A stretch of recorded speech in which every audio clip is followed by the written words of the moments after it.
जय राधा माधवा कुंज विहारी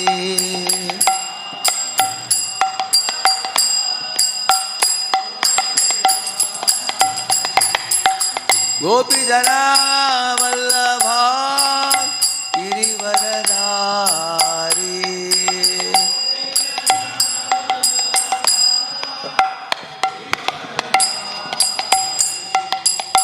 गोपी जना वल्लभा गिरिवरधारी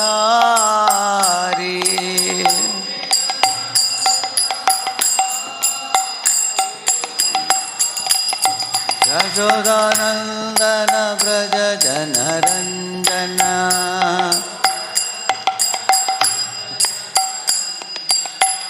यशोदानंदन व्रज जनरंजन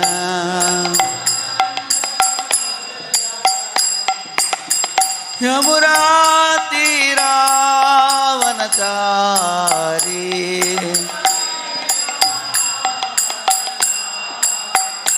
यमुना तीरावनचारी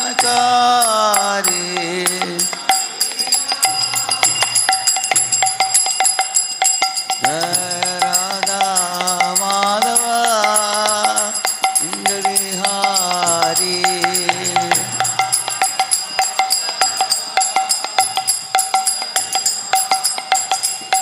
जय राधा माधवा कुंज विहारी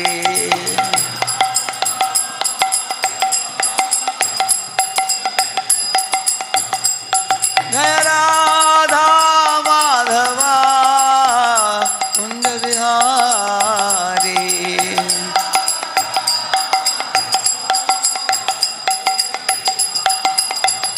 हरे कृष्ण कृष्ण कृष्ण हरे हरे हरे राम राम राम हरे हरे हरे कृष्ण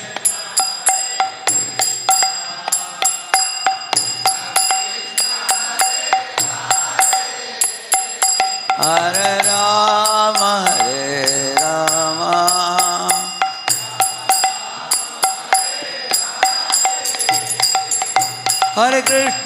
हरे कृष्णा कृष्णा कृष्णा हरे हरे हरे राम राम राम हरे हरे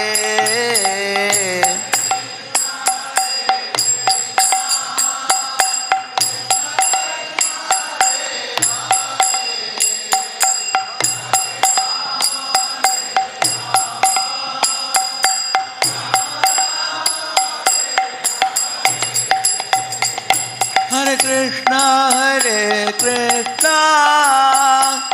कृष्णा कृष्णा हरे हरे हरे राम राम राम हरे हरे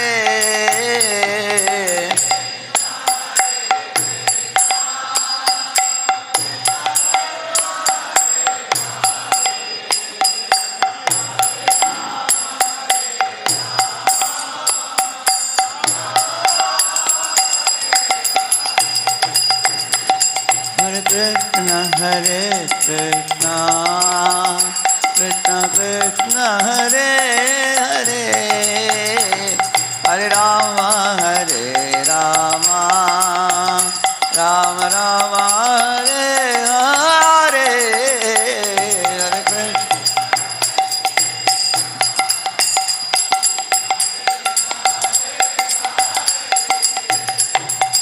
राम हरे राम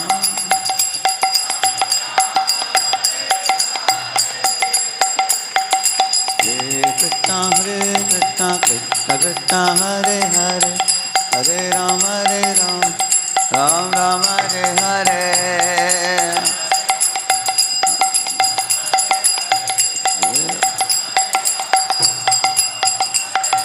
जय जय राधे श्याम जय जय श्री वृंदावन धाम।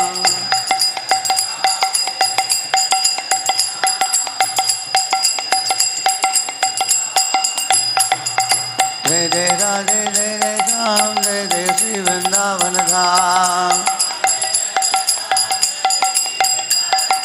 जय जय राधे जय जय श्याम जय जय श्री वृंदावन धाम। हरे कृष्णा कृष्ण कृष्ण हरे हरे हरे राम राम राम हरे हरे।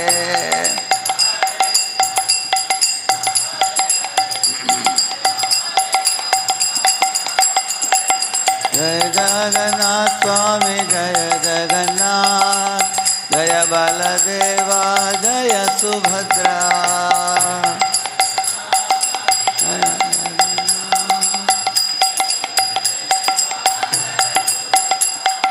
निताय गौरंग जय निताय गौरंग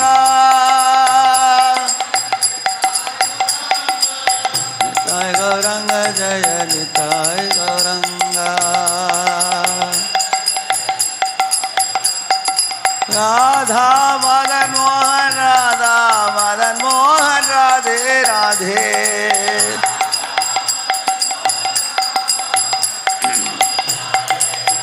हरि बोल हरि बोल हरि बोल हरि बोल।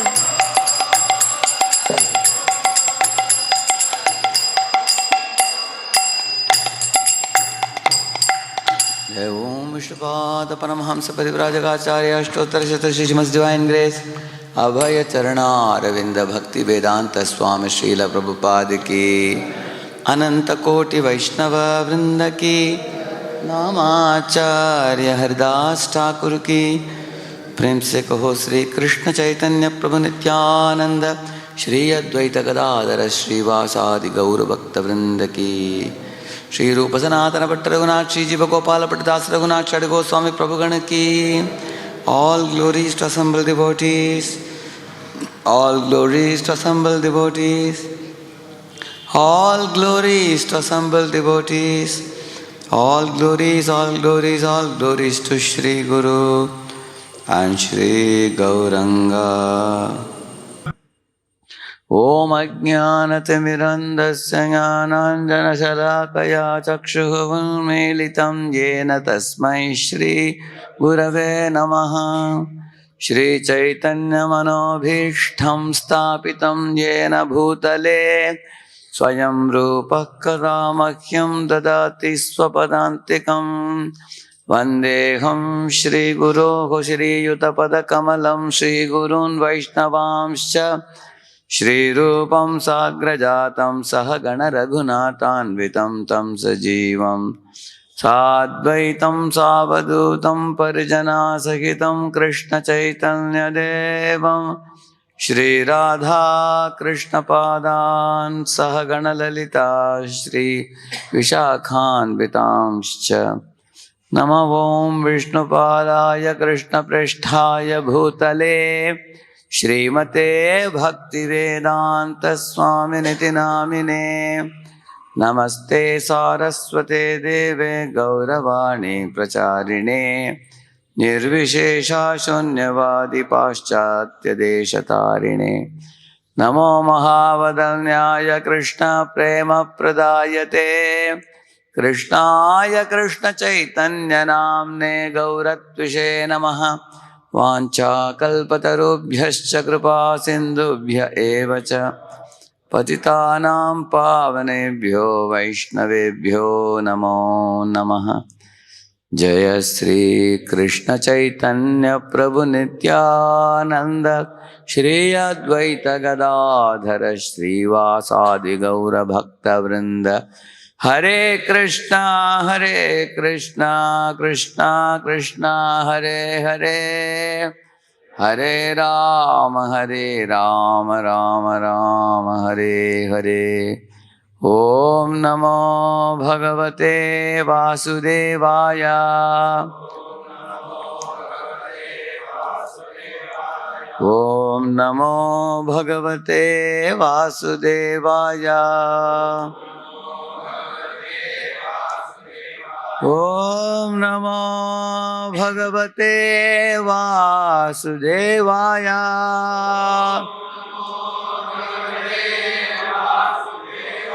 Narayanam namaskritya naram chaiva narottamam devim saraswatim vyasam tato jayamudiraye.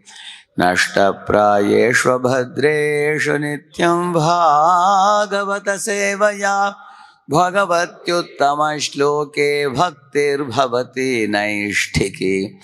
Krishnaya Vasudevaya Devaki Nandanaya Cha Nanda Gopa Kumaraya Govindaya Namo Namaha. Welcome all of you for the Srimad Bhagavatam class this morning. We are reciting from the 4th canto, 12th chapter, text number 43. Yah Kshatrabandhur Bhuvitasyaadhirudham Anvarurukshedapi varshapugaihi Shatpanchavarsho yadaho viralpaihi Prasadya Vaikunthamavapatatpadam. Yakshatrabandhur bhuvitasyaadhirudam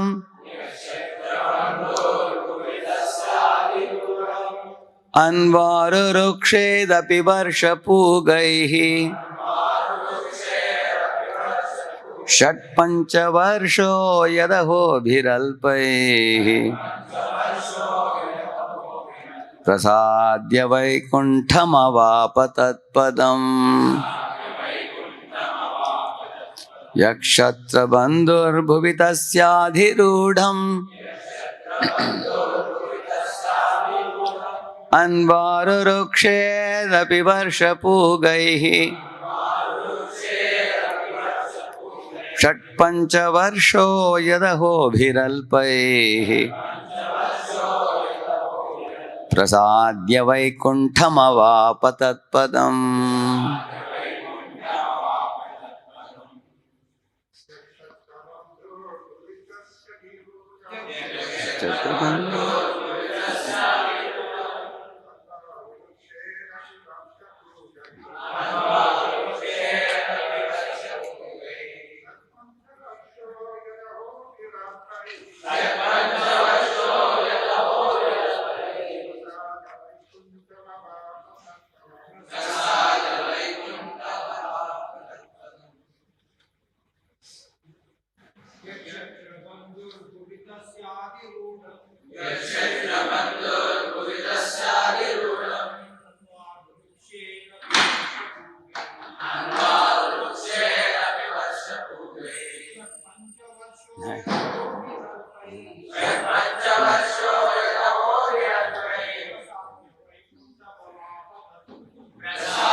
Matajis.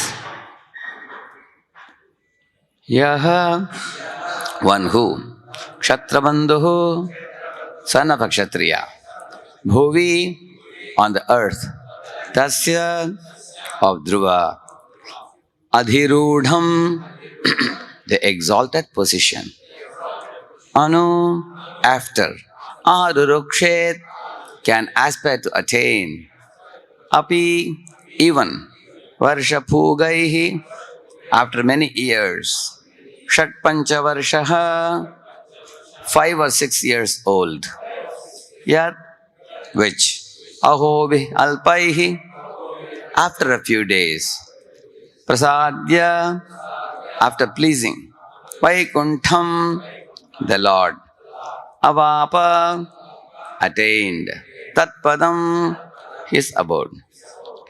Translated and purport by His Divine Grace, A.C. Bhaktivedanta Swami Srila Prabhupada ki.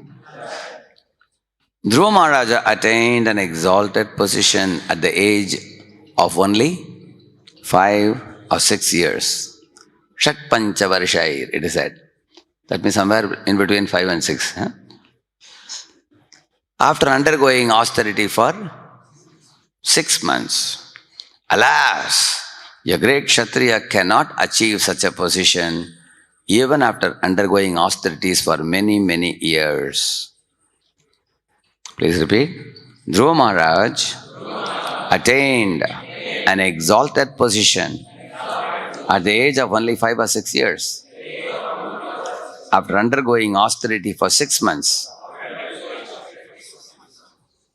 alas, a great Kshatriya cannot achieve such a position even after undergoing austerities for many, many years.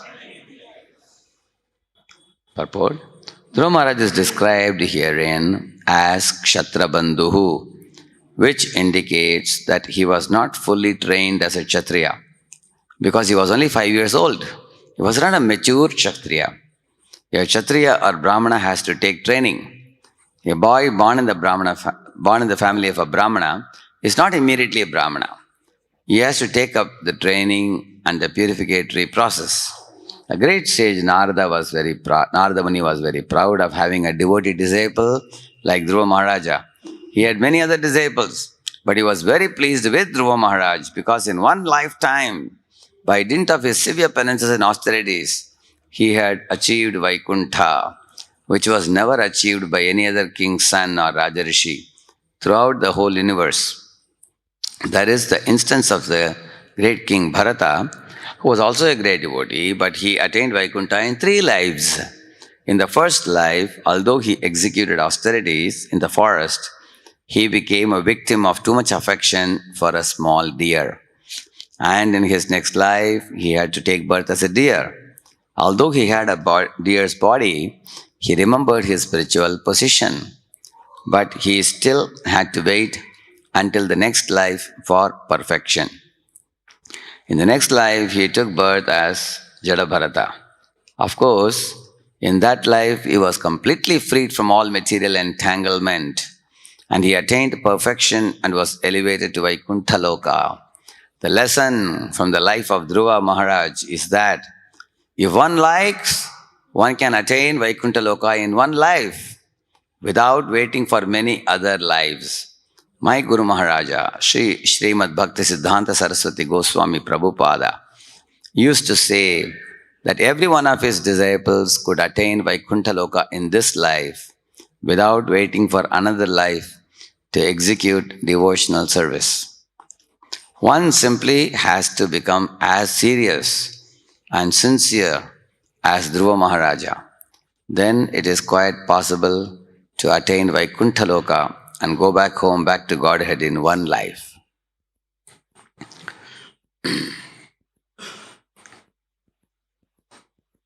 A very loudly ringing message Srila Prabhupada gives in his purport. One can go back home, back to Godhead in one life only. Always people ask the question, is it possible to go in one life? It appears difficult. Most people who say it appears difficult are people who think that it is not possible because I don't think I will attain Krishna Prema. Right now I may be in Bhajana Kriya. Then there is Dhanartan Vritti, is a very long route. Then comes Nishtha, Ruchi, Asakti, Bhava, Prema. There are many more steps. Maybe I'll take many more lifetimes. People think like that. Some people consider their anarthas to be much bigger than Krishna's mercy to dissolve them. So they have more faith in their own anarthas, not as much faith in Krishna's ability to dissolve them in a moment. So therefore, they think, how is it possible?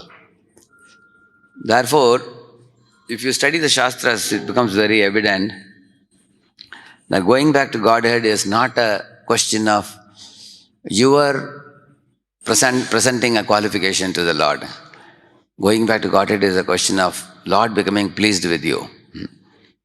How? You know the story of the Brahmin and cobbler. Huh? Lord told Narada that this cobbler will come back to me in this very life. Whereas the other Brahmana, who is a proud fellow, he will take millions of lives. So here the Lord's basis on which he is taking somebody back to Godhead is based on attitude. The attitude of the cobbler. And the cobbler had implicit faith in the Lord's ability to put an elephant into the eye hole of a needle. And Narada asked a question to him. The cobbler had his own logic also. What was his logic? He said, Lord can put this huge banyan tree inside the seed. Why can't the Lord put an elephant into the eye hole of a needle? Isn't it? So,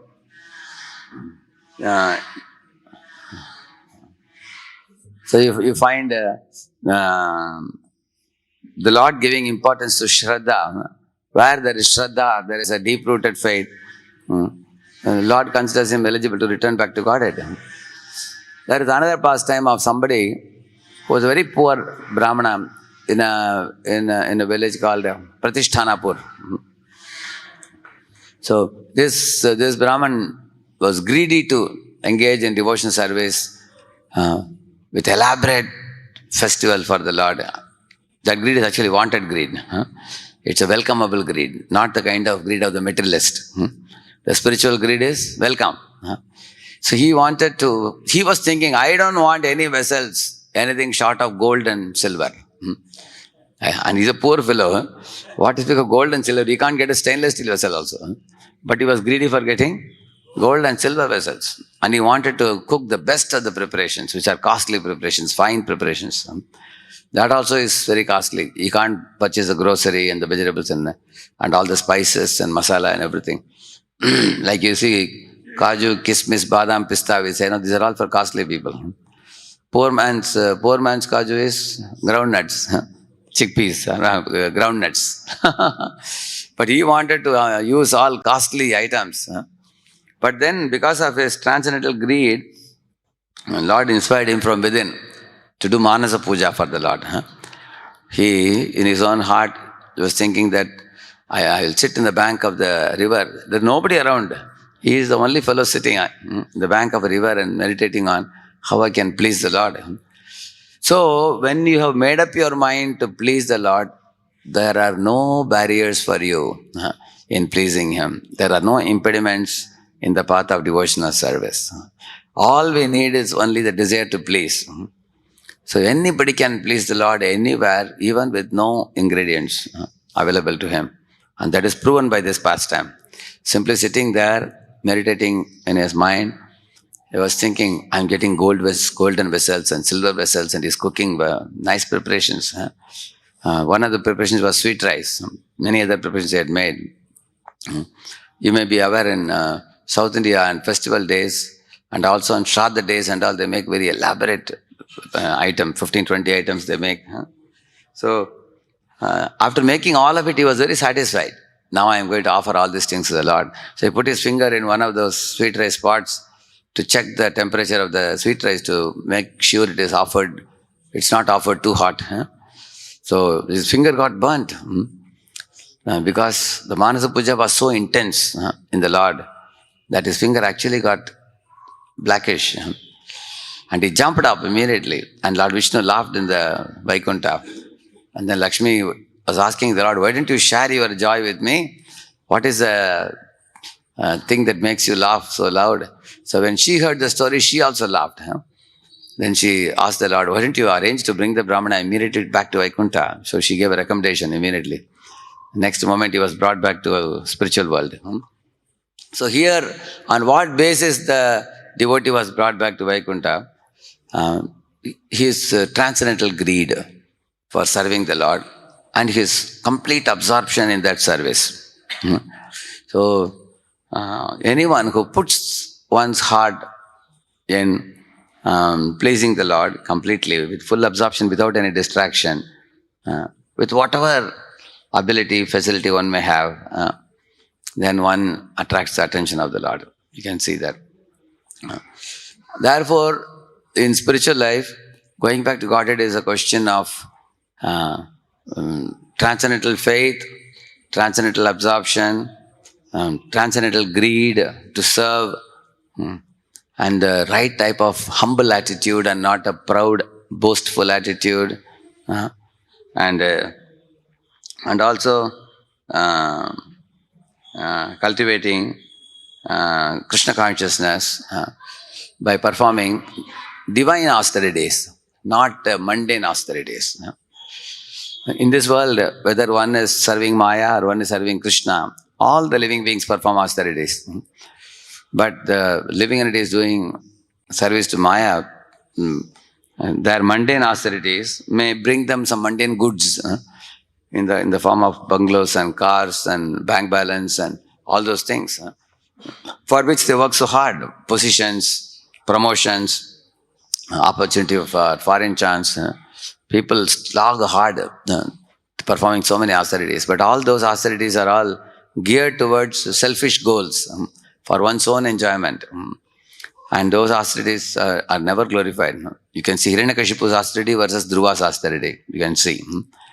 So Hiranyakashipu was not worshipping Supreme Lord. He was anti-Supreme Lord. He actually wanted to kill the Supreme Lord. Whereas Dhruva Maharaj was surrendering to Supreme Lord. And Hiranyakashipu did not accept guidance of a Vaishnava Guru like what Dhruva Maharaj accepted. He wanted to whimsically, perform austerities. Sometimes even we find a devotee comes to ISKCON, practices for a while, accepts a mentor, and then grows for some time, and then suddenly the mind tricks the devotee, and the devotee leaves the mentor, leaves the guru, and then goes to Vrindavan, and he's doing his own bhajan, thinking that I will become a great soul with a halo around my head, like Haridas Thakur. And then he falls down and goes back to material life. That means without Guru's guidance, nobody can make advancement in spiritual life. Prabhupada says, Guru's guidance and Vaishnava association, both these things are very vital. Otherwise, to practice spiritual life is a hallucination, Prabhupada says. Just not possible. So we need a humility, sufficient humility to live in the company of devotees and be guided by a Guru and be accountable to a Guru. If that humility is not there, then we can't attain perfection. Just like a kite flying in the sky, you have to have a spool with which slowly you make it go up. Not that the kite says, hey, don't release me little by little, completely cut off the string and leave me up. If it gets cut off, does it go up in the sky? It gets stuck in a tree somewhere. It cannot go up. Similarly, going back to Godhead is, spiritual is the highest abode. So the control we should give it to Guru, Hari Guru and Vaishnavas. Let them keep our control, and they will actually help us to little by little go up, back to Godhead. So you will find that Hiranyakashipu, he didn't want to be guided by Vaishnava Guru. But Dhruva Maharaj, although he was initially having a revengeful attitude in his mind towards stepmother, although he was extremely greedy of having a kingdom better than Brahma also. Actually, Uttanapad is his father. Uttanapad's father is Swayambhu Manu. Swayambhu Manu's father is Brahma. And he wanted a kingdom bigger than Brahma's kingdom also. Bigger than his great-grandfather also. Such a greed he had. So that means even though he had a great amount of material greed and great amount of revengeful attitude, such things are all dissolvable, provided one accepts a Vaishnava Guru and surrenders at his lotus feet and faithfully follows those instructions. On the other hand, if you don't accept the guidance of a Guru, even though your greed may be lesser than Dhruva, we will not be able to advance. Example is Dhritarashtra. Dhritarashtra could have accepted the guidance of Vidura so well, but he wasn't willing to listen. Whenever Vidura gave guidance, he would hear him but not follow him. One time, Vidura, Bhishma, they all asked him a question. How is it that even after hearing so many things, you are not following? You know what he said? He said, in this world, whatever is destined to happen will happen to my son and to Kaurava race. Who can change the destiny? He said. Then Vidura told him, wait a minute. Destiny means what you get based on your previous life now. But what you do now, further destiny will come in future. So based on the previous life, the Kaurava race, Kaurava palace has come to you. You are the king now. And your son is in a certain position, everything. So these are all already, whatever has to come has come. Right now, the action you are going to do, that is not destined. That action will bring destiny when? In future. So he told him that don't blame the destiny. You have to act. The action is in your hand. It's not in destiny's hands. So he very clearly clarified. You know what he said after that? He said, anyway, surrounded by good souls like Vidura, Dronacharya, Kripacharya, all such Bhishma Pitamaha, with all of you surrounding me, how can any inauspiciousness befall upon me? So, therefore, I am letting Duryodhana do what he wants to do. Like that he was telling. So you can see, this is actually called as a determined thief. A determined thief means he knows what is right, what is wrong, but he will not do due to weakness of heart, called Hridaya Daurbalyam. So due to weakness of heart, we don't surrender to Guru. Due to weakness of heart, we don't surrender to Vaishnavas. Due to weakness of heart, we don't adopt the spiritual practices sincerely, seriously, strictly. And the result is very bleak. You will see what happened to him. Eventually, he took Shakuni as his advisor instead of taking Vidura as his advisor. Vidura as his well-wisher. So he sent well-wisher out of the palace, and he is keeping a vicious personality like Shakuni in the palace and taking his advice, and he totally got destroyed along with his race. Dhritarashtra and his 100 sons were gone. You will see that. That is a downfall of the Kuru dynasty came because of his taking ill advice. So compare Dhritarashtra versus Dhruva. Dhritarashtra only had a desire for earthly kingdom. Dhruva had a desire for a kingdom beyond Satyaloka also. So whose greed is greater? Dhruva's greed. But whose greed was dissolved? Dhruva's greed was dissolved because he associated with Lord Vishnu and Vishnu's pure devotees like Narada. So here is the secret, open secret available in Bhagavatam.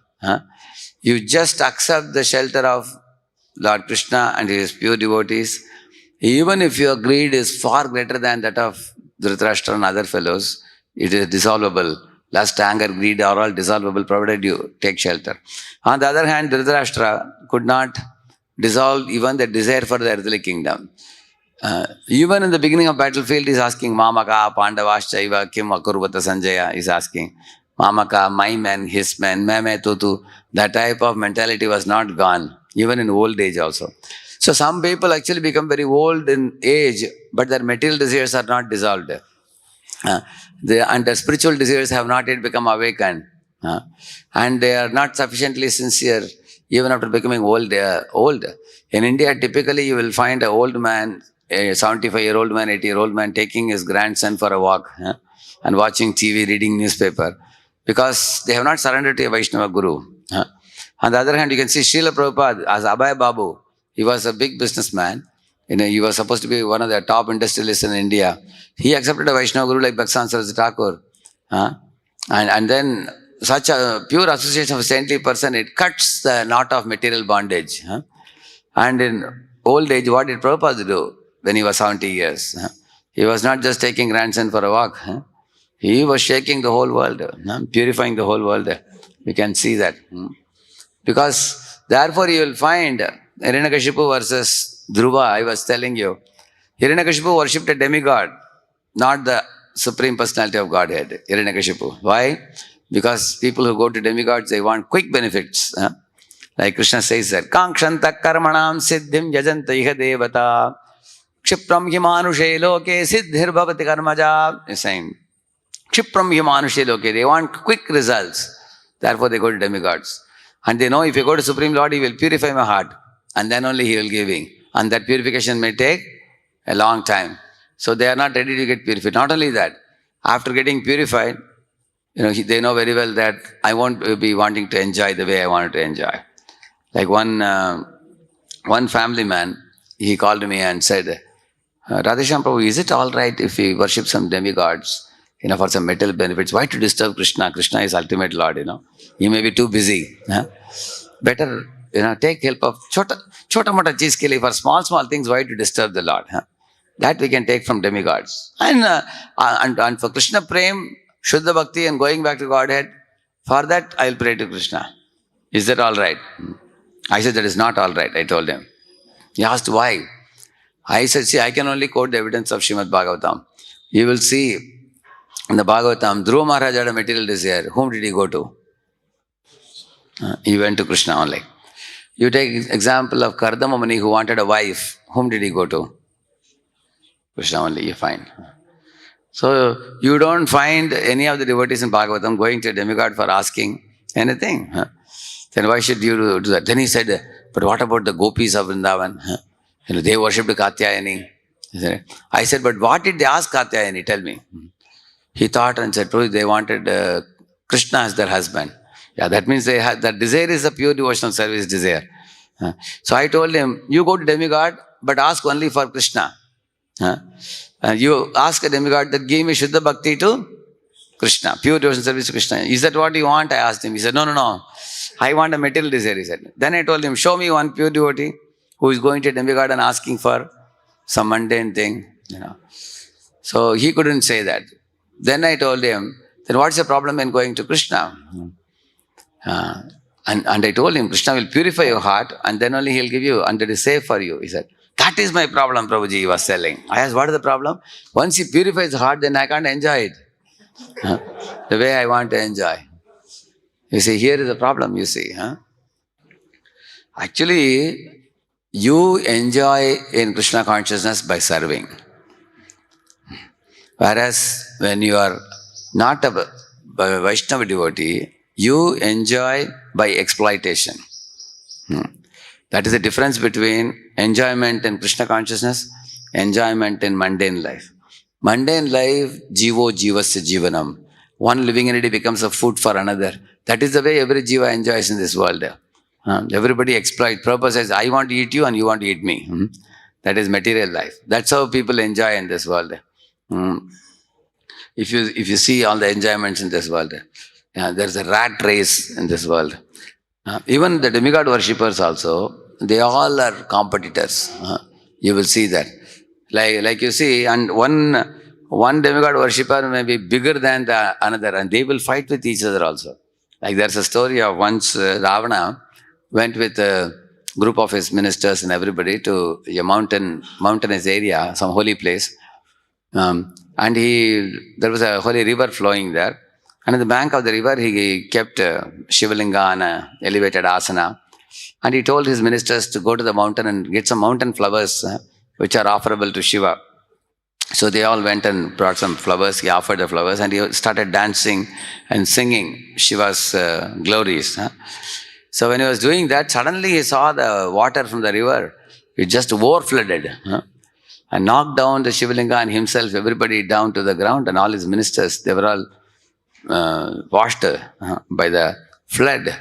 And he asked the ministers, how is it that suddenly this river is overflooding? Go ahead and find out who is there. So ministers went ahead and saw there was Kartaviri Arjun. He was like blocking with 1,000 hands the river water, due to which the river overflooded on the other side, some few kilometers away.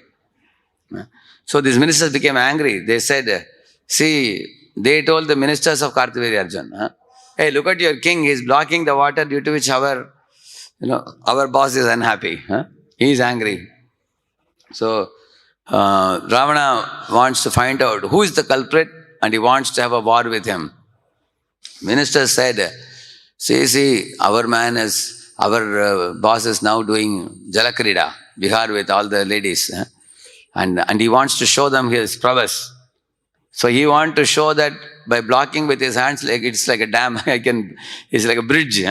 Completely can block the water. He is having fun now. This is not a time to disturb. He will only fight with your king, provided you guys fight with us first.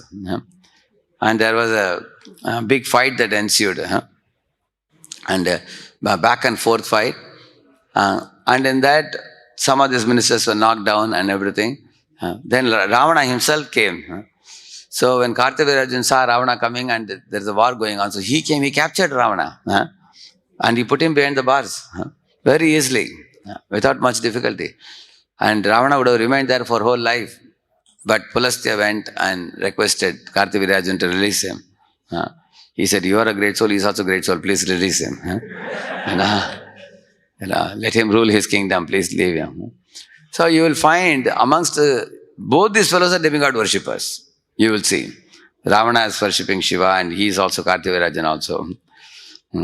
But you find that there is a power fight. Who is greater? You are greater, I am great. Correct, no? Actually, both are worshipping Shiva only. Correct, no? They can say, you are Shiva devotee, I am Shiva devotee, let us cooperate. No, there is no cooperation.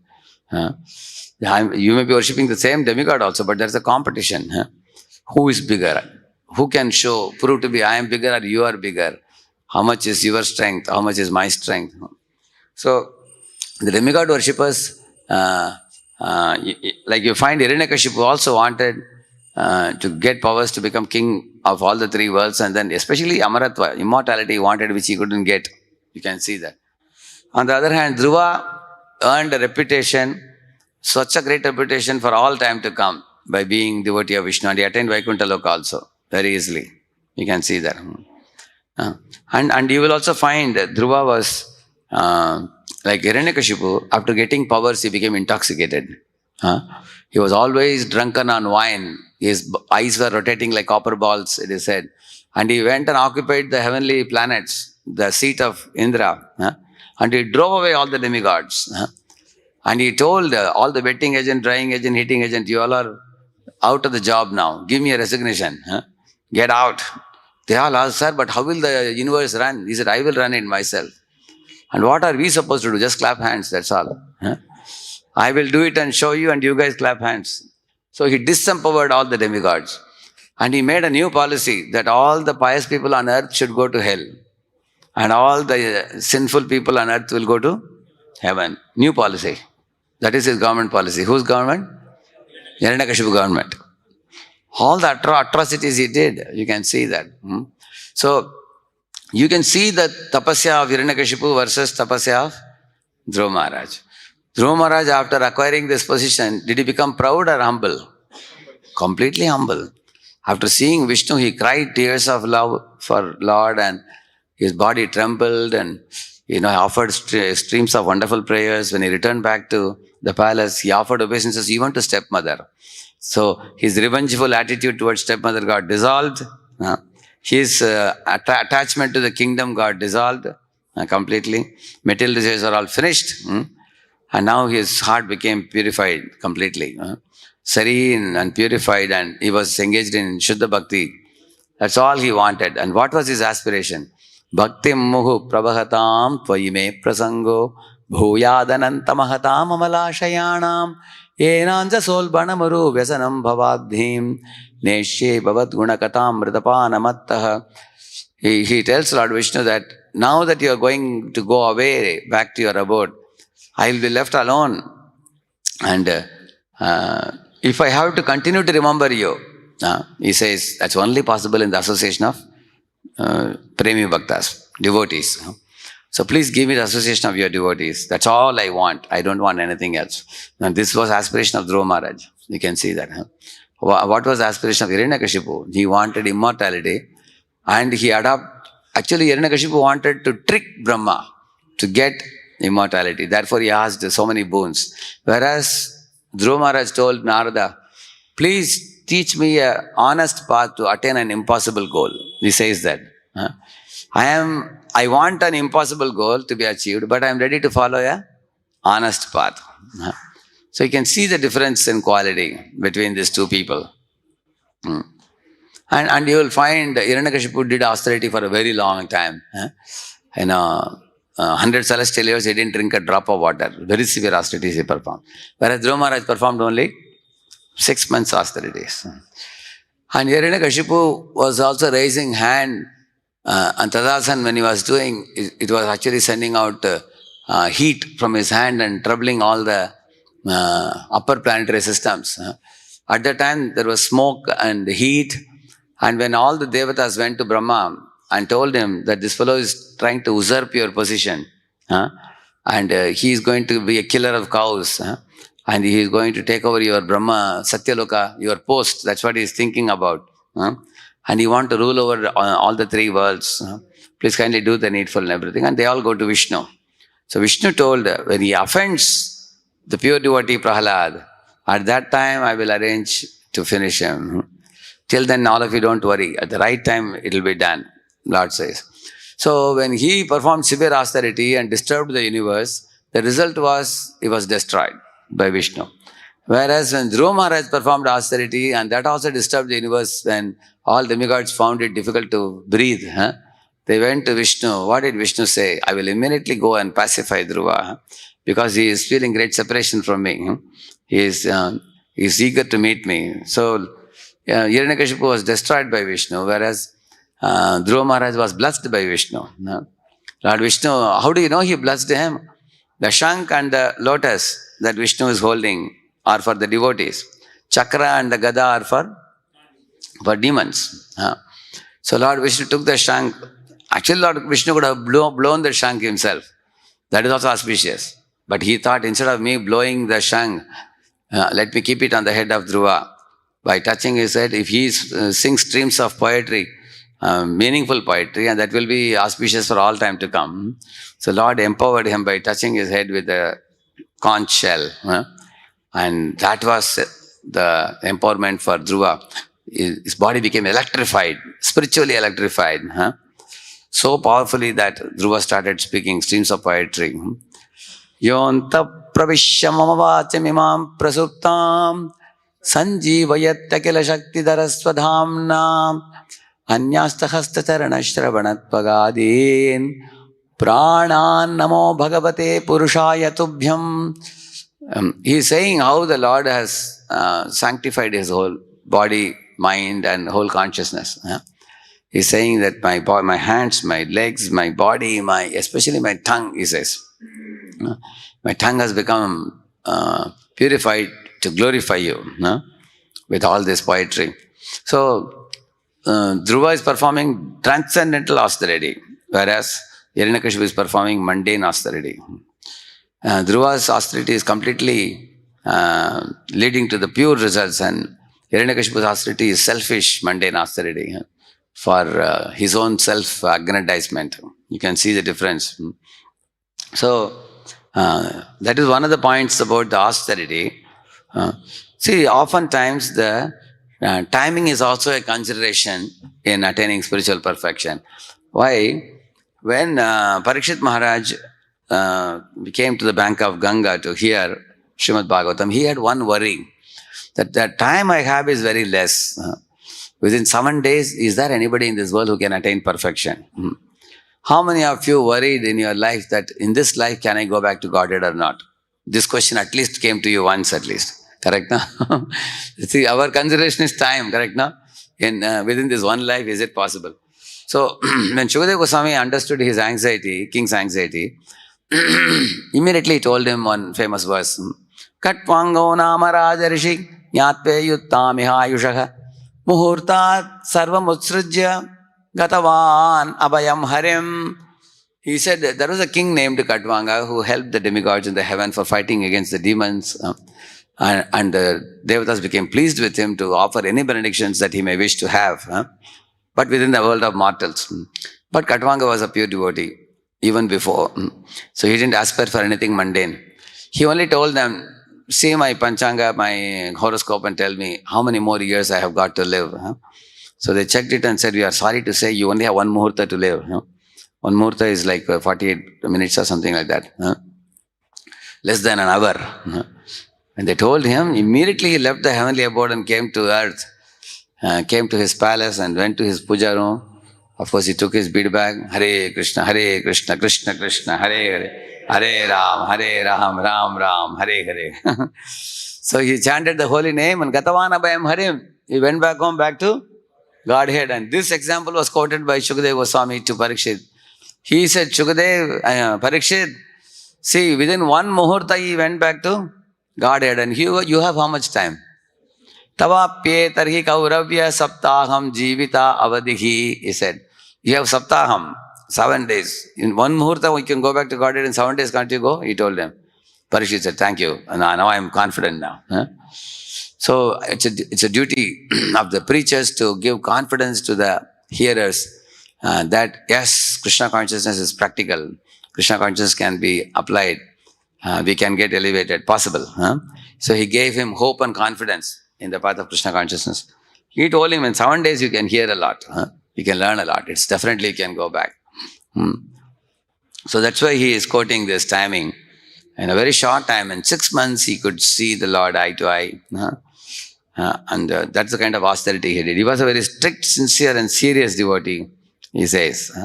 So I will show you who is a devotee who is strict, sincere and serious.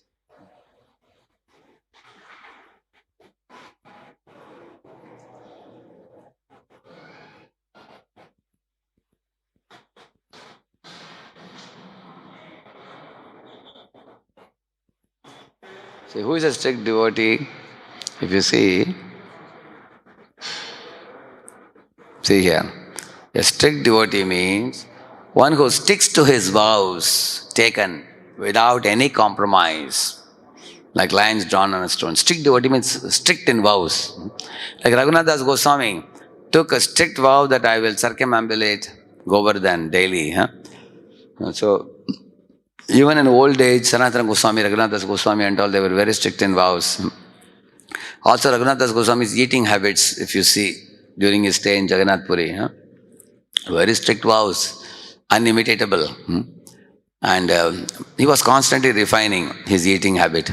First, he was taking money from his father with the Brahmanas, cooking and giving, and Chaitanya Mahaprabhu was invited to his place. Later on, after 2 years, he stopped it.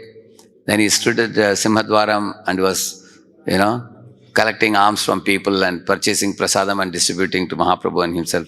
So you will find that gradually that also he stopped.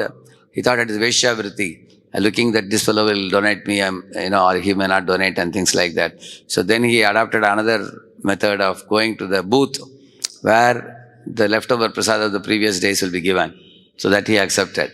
Finally he stopped even that also.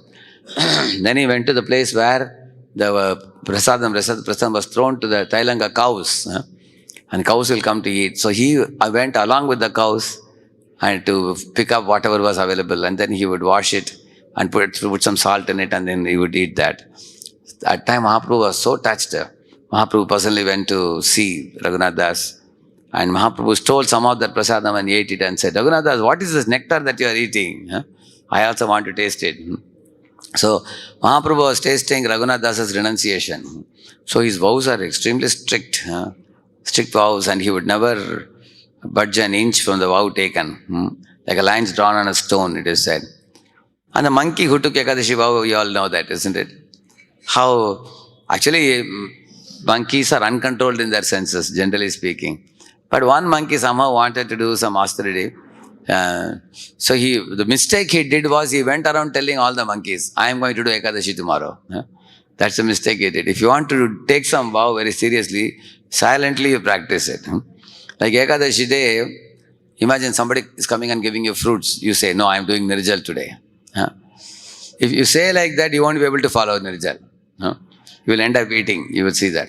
So don't boast about your austerity to others. Keep austerity with yourself, because by boasting that I did this austerity, the fruit of the austerity is lost by boasting about what we are able to do. So the monkey went around telling other monkeys. Therefore, other monkeys started telling him, really, you are going to do austerity tomorrow? You will not take anything?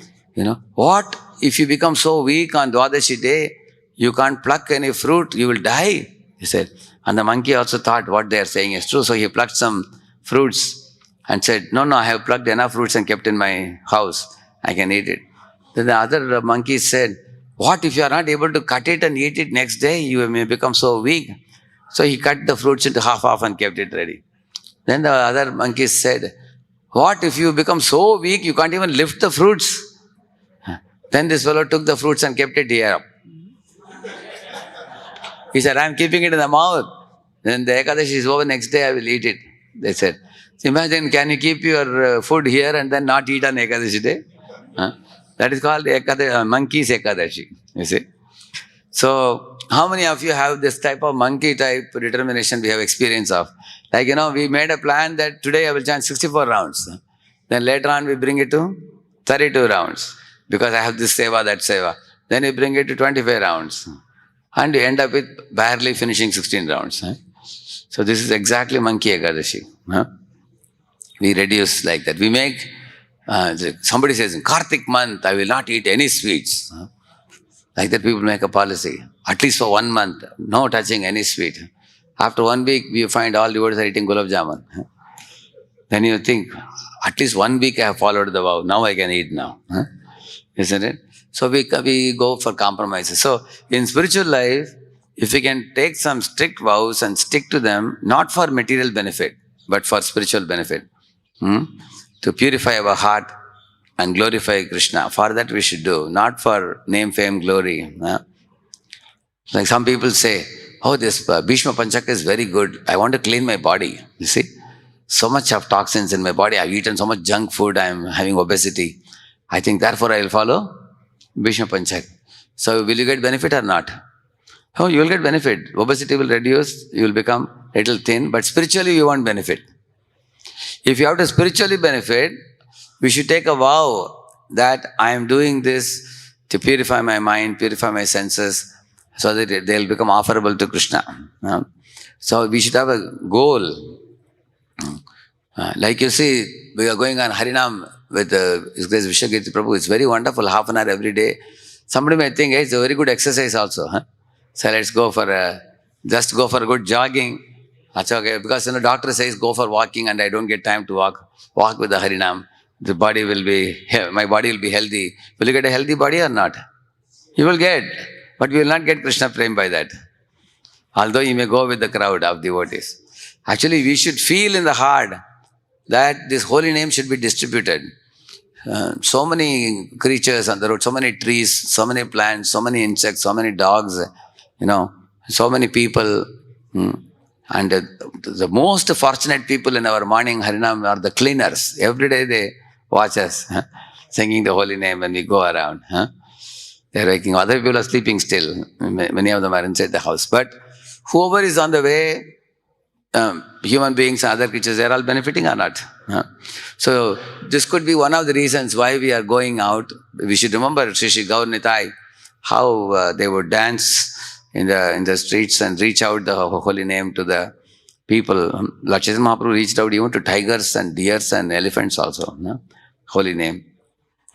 Another reason we are also going on Harinam, going out on Harinam Sankirtan is, Harinam Sankirtan is actually the Yuga Dharma for this age, congregational chanting of the holy name along with devotees.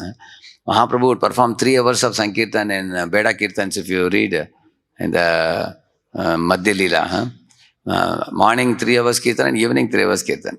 Mahaprabhu is doing, you will see that. Shantipur also 10 days when Mahaprabhu stayed. Every day morning 3 hours, evening 3 hours. 6 hours of Kirtans Vaishnavas do. And then afterwards they would take prasadam with all the devotees. So this is the purpose for which Mahaprabhu has come. If we can't do so much, at least we should do for half an hour at least. Go out on Sankirtan every day. So we can think like this, I am whose follower? Whose follower am I? Chaitanya Mahaprabhu. So at least some lakshana should be there. Some symptoms of, all the time we are sitting with laptop. Morning to night laptop. We are not a laptop movement. We are Sankirtan movement, isn't it? So at least we should have some feeling of shame that all the time I'm playing with media. Mahaprabhu and his followers, they were not playing with media all the time. They were doing Sankirtan in the street. So let me also go and join the Sankirtan. So these kind of feelings if we get, these are spiritual feelings and they will actually purify our heart. They will elevate us. If you just want a healthy body, you will get a healthy body, that's all. So therefore, what movement are we? We are International Society for Krishna Consciousness. So consciousness or the thought is the root of everything in this world. From thought comes the words, from the words comes the actions, from the actions comes habits, and then character and culture. Everything follows. Everything begins with thought. So one transcendental thought is by far superior than living a long life, he says. Like, the thought is what gives us advancement in spiritual life. Like Madhavendra Puri is thinking, why am I meditating on this Amrita Keli even before the offering went to Gopinath? So he was cursing himself. I should immediately leave this temple at once, he was thinking. But then Gopinath told him that your desire was not a wrong desire. You are desiring Amrita Keli's taste in order to cook the same for Gopal deity in Vrindavan. So therefore, Kshir Chor Gopinath, he stole that and then sent the pot of kheer to Madhavendra Puri. You will see that. So you will find the thought that arises in our mind is also Krishna's blessing. When Lord is pleased with our devotion service, pure thoughts will arise in our consciousness. And those pure thoughts will further purify us. It's like putting gold in fire. It purifies, purifies, purifies. So one should take some vows and strictly adhere to them. Like some people take a vow that unless I finish my rounds, I will not take one grain of prasad. Like that, His Grace Krishnanand Prabhu has taken a vow. He doesn't eat anything unless he finishes 16 rounds. Don't get frightened. I'm not telling you to do. But what I am saying is some people have taken such a vow. Correct, no? Some people have taken a vow. Every day I will chant 20 rounds, not just 16 rounds. Every round beyond 16 is called Prem Mala. Because, everybody knows minimum Prabhupada only told 16. But if somebody is standing 17 or 18, that means they have some longing to advance in spiritual life. So that is strict. Make a small vows and stick to it strictly. That is strict. Second one, who is a serious devotee? See here. Even when there are temptations, distractions, calamities, he does not turn back from his resolve to surrender to Krishna. Example, Haridas Thakur, he was subjected to temptation. Did he buckle in temptations? No. If you take aluminum, for example, aluminum rod, you take it like this and push it against a wall, it will buckle. You take an I-beam, I-beam is an iron, I-beam, you push it against a wall, it will not buckle. So those devotees who don't buckle in temptations, they are serious devotees. You will see that. See, Haridas Thakur, he didn't buckle in temptations when the prostitute came. Opposite example is Ajamila. When he saw tempting environment, he became weak-hearted. Similarly, in distractions, Shivadeva Goswami was not distracted by those ladies who were taking bath in the pond. He went straight because he was a Brahman realized jnani. He didn't, get distracted by that. On the other hand, you can see Saubhari Muni got distracted. You see that, correct, no? And in calamities, Prahalad was subjected to calamity after calamity. Did he give up his seriousness? No. When calamities came, he didn't give up seriousness. Of course, here you see, example, Ajamila was tempted, Haridas Thakur was not tempted. Bharat Maharaj got distracted by a deer, Shukadeva Goswami was not distracted. And Indra, while fighting with Vritrasura, when calamities came, he became weak-hearted. And Vritrasura told him, "Arey, you have the Vajra given by Lord Vishnu, take it and kill me." Enemy had more faith in Vishnu's weapon than Indra also. Indra became weak-hearted in calamities. Now, pandemic is a calamity. So some devotees have become weak-minded in pandemic. They are saying, when will this pandemic end? When will we get association of devotees? They are staring at the sky. But the other devotees, they say that this pandemic is continuing. So let us take online association. If offline is not possible, let us take online association. Let us read Prabhupada books. Let us put up a festival at home. Like in Pune, we did Janmashtami. Everybody in their home, they have to decorate the altar. They have to offer many, many items of bhoga. And they have to also decorate with rangoli and everything. And they have to take a video of that. And then 5 minutes video and send it to temple. And the best ones we gave prizes to 25 people we gave prizes. But we got more than 500-600 people giving 5 minutes. How they celebrated Janmashtami in their home. They had sent like that. right from the entrance inside the house, the way they had decorated very beautifully. So if you want to be Krishna conscious, is there any limitation? So we can remember Pratishthanapur Brahman. I told you. Sweet rice pastime, isn't it? There is no limitation. So in this way, we don't have to buckle in calamities. Temptation, distraction, calamities. In these situations, we don't take a U-turn. You know that fellow Virata king's son. Initially, he had this Aramba Shuratnam, we call it. He went for a battle very boldly. But when he saw all this Bhishma, Karna, Duryodhana, Dronacharya and all, he wanted to take a U-turn and run away. So was he serious in the battle?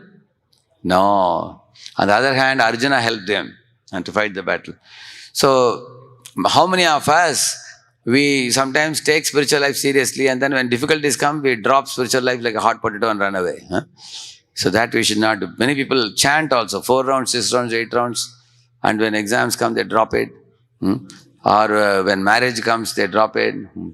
Or a new child is born in the family, they may drop it. See, these are all difficult situations in life. Challenging situations, but one should not give up chanting. Chanting is the most important thing. So, are we serious devotees or not? This is the benchmark. We should not give up spiritual life, or we should not give up the principles. We should follow the principles. Like for example, we have access to Wi-Fi everywhere nowadays. Are you a serious devotee or a casual devotee? Casual devotee becomes casualty to Wi-Fi misuse. A serious devotee means even if there is access possible for watching useless videos and tempting things in the internet, there are many dangerous things. There are blasphemy and offenses about many such things about ISKCON also, and about many leaders and everything like that, which are all false information many times. That is one type of danger which will lead us to Vaishnava Aparadha. And another type of danger in the internet Wi-Fi, if you have facility, is nude men, nude women, and all these dirty things, scantily dressed, and all kinds of dirty pornography sites and everything. So when people access these things, then they become polluted, then they become sensually distracted. Either you are aparadha distraction or sensual distraction. Both are destructive, very destructive. So one leads to first aparadh 1, and another one leads to 10th aparadh. So both, then one cannot advance in spiritual life. At the same time, you can have Wi-Fi facility to prepare nice PPTs and show to people and benefit them, benefit yourself. So we can have access. We should know the Yukta Vairagya principle. And if I can't handle it, then I should not handle it. So if you are serious devotees, you will know how to, like electricity, you want to put a fuse. If you don't know how to put a fuse, don't put it. You put your finger and get a shock otherwise. Similarly, you can't handle electricity, don't handle it. Tell somebody who knows it. So Haridas Thakur could handle Maya Devi. Can we handle? Then you run away. Don't try to handle it. So Ajamila could not handle that scene what he saw. So temptations, distractions and calamities, in these situations, these are the real testing grounds for us. How do you behave when there are temptations, distractions and calamities? In our lives. So how many of you agree there are enough distractions in this age? Correct? Correct, no? So it's a testing ground. The whole Kali Yuga is a testing ground for us. Calamities may not come every now and then. Calamities are rare. Temptations may also, the most thing you see is distractions. And then tempting environment comes time to time. And calamities may rarely come. But in all these 3 situations,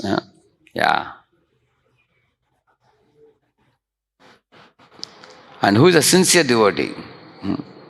Sincere devotee means one who has no material motives. My spiritual master would often say, from one of the quotes from Prabhupada, he would say, one should practice spiritual life without any material motives. What he would say? 3 things. Sincerely, seriously, and without any ulterior motives, you would say. So one of the aspects of sincerity has many aspects. See, where did this word sincere come from? In the wood, sometimes if there is a hole, they will put one wax and fill it up. And the wax will be of the same color of wood. How many of you have seen that? Yeah. After you fill it up, the wood looks nice. But then if you apply heat to that wooden door, the wax will melt. Understand? So that goes to show that there is a hole in the wood which was not visible, but eventually it was made visible when you apply heat. You can know. No? It is not a proper this thing. The same manner, sincere. This word sincere, from that the word sincere. Sincere means there is no hole anywhere. That's the meaning. There's no hole. It's a perfect thing. There is nothing is cooked up. That's called sincere. That means one who has no material motives. That means, if somebody comes with agenda, like for example, when I go to Pune station, immediately some auto men come and say, Swamiji, come in my auto. Give me your luggage, I will carry it. So they look like, very eager to serve. Are they eager to serve? They are eager to loot your pocket. They will take you in their auto and say, give 500 rupees now. You can see that. So therefore he's saying, many people in this world show a display of affection with some agenda attached. So in the devotional life, we should be pure in our approach to practice of Krishna consciousness. Especially pure means, I want to purify my heart and please my Guru. There's no other desire. And no envy, no malice towards other living entities. And one who does not blame others for his sufferings. See, Gajendra Moksha Prarthana, when it starts, you know that? When Gajendra saw nobody is able to save me, I am caught by the crocodile now. At the time he cried, and then he looked up at the sky and said, why am I suffering like this? Probably because of my own karma, he said. And at that moment, the remembrance of Lord came. The moment he took responsibility for his suffering, upon whom? Himself. At that time, remembrance of Lord came. But generally, we always tend to blame others. I am in trouble because of this fellow and that fellow. Then we don't get remembrance of the Lord. For gaining remembrance of the Lord, we should take responsibility. Not just get into a blame game, accusing, blaming and moaning and wailing. So, therefore, it's a cultured devotee means they don't blame others. Dharmam pravesh dharmagnya dharmosi vrisharupadra yad adharma kritastanam suchakasyapi tad bhavet. This was spoken by Dharma Bull to King Parikshit. He said, I will not point finger to anybody in this world as cause of my suffering. If I do so, then I will be creating new suffering, he said. Why? Because I am now suffering for the past misdeed. And if I pinpoint somebody as a cause of this suffering, then I create new suffering, he said. So therefore, don't blame others. That means not blaming, not having material motives, no envy, no malice. 4 things are said for sincerity. Ambarish Maharaj, Parikshit, Prahalad, they are all first-class examples.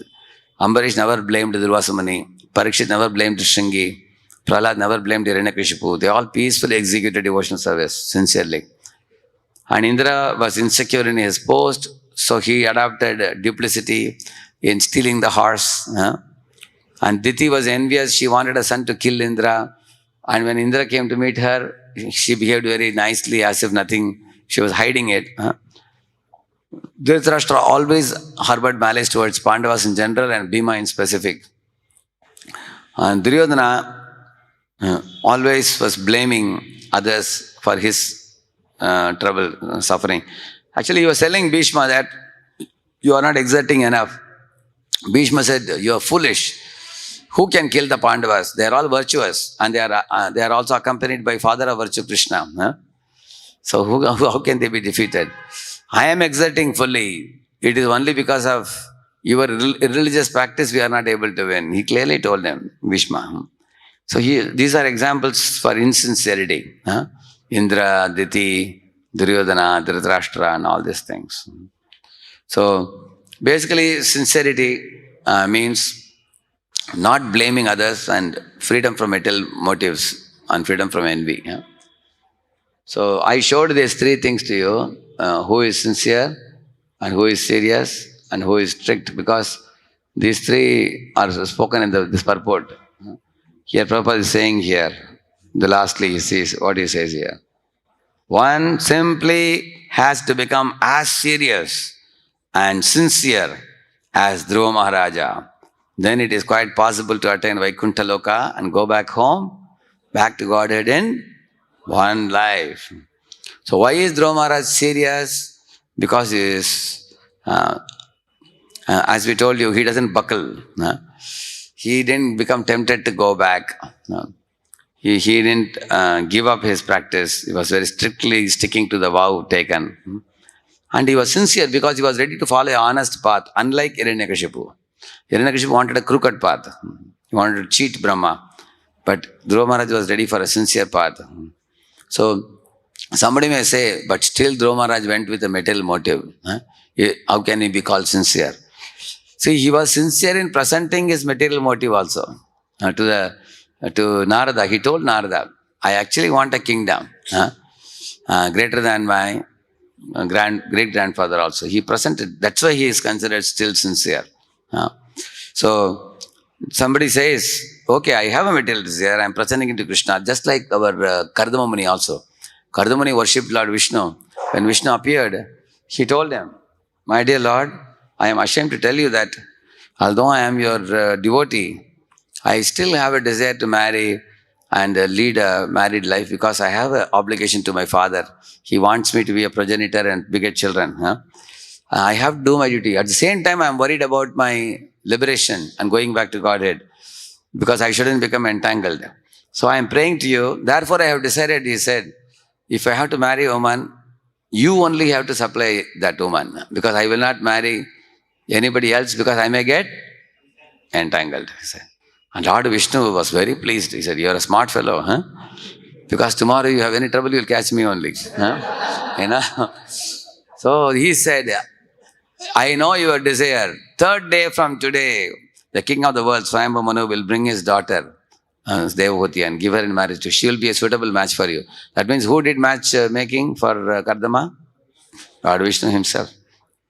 So some people ask, was Kardama not materialistic? Even after doing so much devotion service, why he was attached to having a wife and things like that? They don't know actually. Kardama's devotion was so great, Lord Vishnu cried tears of joy and the Bindu Sarovar was formed. And also Kardama's body was hale and healthy, even after performing severe austerities because Vishnu's glance kept him very healthy, it is said. And Lord Vishnu was very much pleased. He personally chose a wife for him. And he wanted a wife not for enjoyment. He wanted a wife to fulfill the duty of Grihastha order to please his father as a progenitor of mankind, Prajapati. For that sake he wanted, you will see that. And not only that, he told Swayambhu Manu, father of the girl, that as soon as I give her a son, the same day I will take sannyas and go away. That means he entered married life with exit plan. You can see how advanced he was. But these people actually went to Supreme Lord even for material desires. Whether it is Kardama or Dhruva and people like that. So therefore they should be considered sincere. Srila Prabhupada ki, Gaur Bhakta Vrinda ki.